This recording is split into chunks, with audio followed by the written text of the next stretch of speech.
पाकिस्तान ने कैसे किए पीओके के टुकड़े? कैसे चीन ने हड़पा भारत का अक्साई चिन? अक्साई चिन और पीओके की क्या है पूरी कहानी?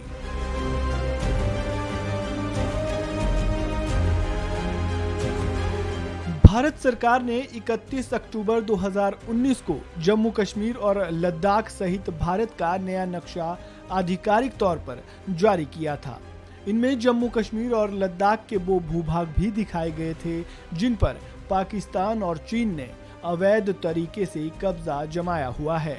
हाल ही में उत्तरी कमांड के प्रमुख लेफ्टिनेंट जनरल उपेंद्र द्विवेदी ने स्टेटमेंट दिया था कि भारतीय सेना पाकिस्तान के कब्जे वाले कश्मीर पर एक्शन के लिए पूरी तरह तैयार है। इस रिपोर्ट के जरिए हम आपको पाकिस्तान और चीन के कब्जे वाले कश्मीर का पूरा इतिहास बताएंगे।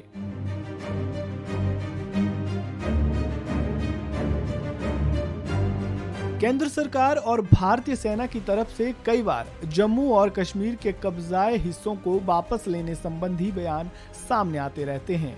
जैसे कुछ दिन पहले उत्तरी कमांड के प्रमुख लेफ्टिनेंट जनरल उपेंद्र द्विवेदी ने कहा कि इंडियन आर्मी पाकिस्तान के कब्जे वाले कश्मीर पर कार्रवाई को तैयार है, इसके लिए बस सरकार के आदेश का इंतजार है। पाकिस्तान ही नहीं, चीन का भी है कब्जा। 31 अक्टूबर 2019 को भारत सरकार की ओर से जम्मू कश्मीर व लद्दाख केंद्र शासित प्रदेशों सहित भारत का नया आधिकारिक मानचित्र जारी किया गया था। इन मानचित्रों में जम्मू कश्मीर और लद्दाख के उन भूभागों को भी दिखाया गया जो पाकिस्तान और चीन के अवैध कब्जे में है। दुर्भाग्य से इससे पूर्व तक भारत के मानचित्र में जम्मू कश्मीर राज्य को एक रेखा द्वारा ही दिखाया जाता था, जिसमें चीन और पाक अधिकृत क्षेत्रों का कोई उल्लेख नहीं होता था। इसी प्रकार लंबे समय तक चीन के कब्जे वाले जम्मू कश्मीर को भी गैर जिम्मेदाराना तरीके से पीओके कहा जाता रहा, जिसका कोई आधार नहीं था।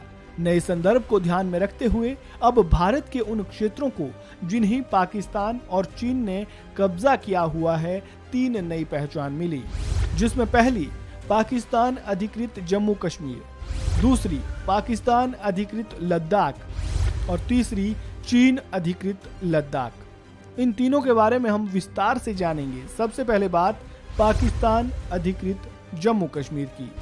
अक्टूबर 1947 में पाकिस्तानी हमलावरों ने जम्मू कश्मीर पर आक्रमण कर दिया। 26 अक्टूबर को महाराजा हरि सिंह की ओर से भारत में शामिल होने के बाद भारतीय सेना राज्य में पहुंची और श्रीनगर घाटी का अधिकांश हिस्सा इन आक्रमणकारियों से खाली कराने में सफल रही।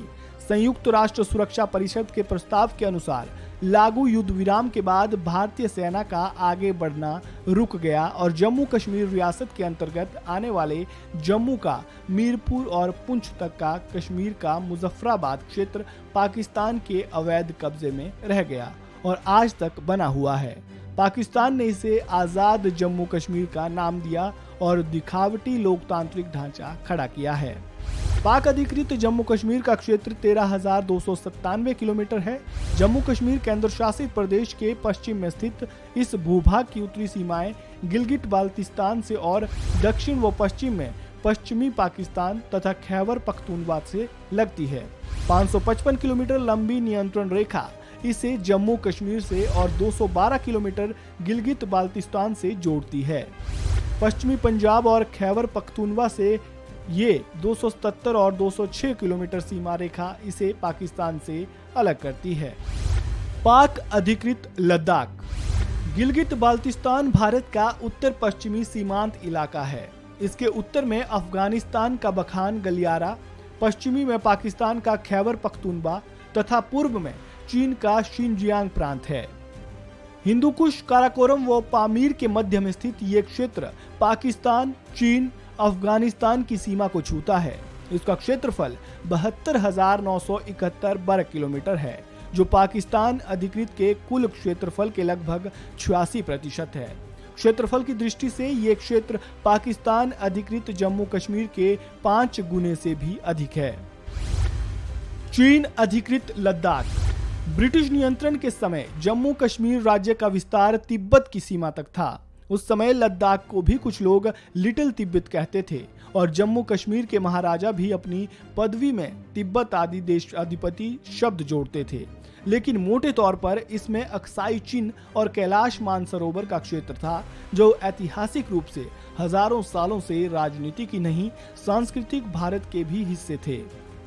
1962 से पहले भारत और चीन के रिश्ते अच्छे होने के कारण भारतीय सेना को इस सीमा पर तैनात नहीं किया गया।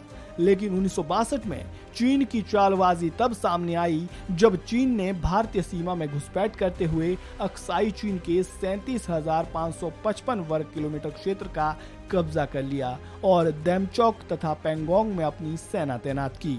इस रिपोर्ट में फिलहाल इतना ही। ये जानकारी आपको कैसी लगी कमेंट बॉक्स में अपनी राय जरूर दें। वीडियो को लाइक करें और खबरों से जुड़े ताज़ा अपडेट के लिए वन इंडिया हिंदी को सब्सक्राइब करना बिल्कुल ना भूलें।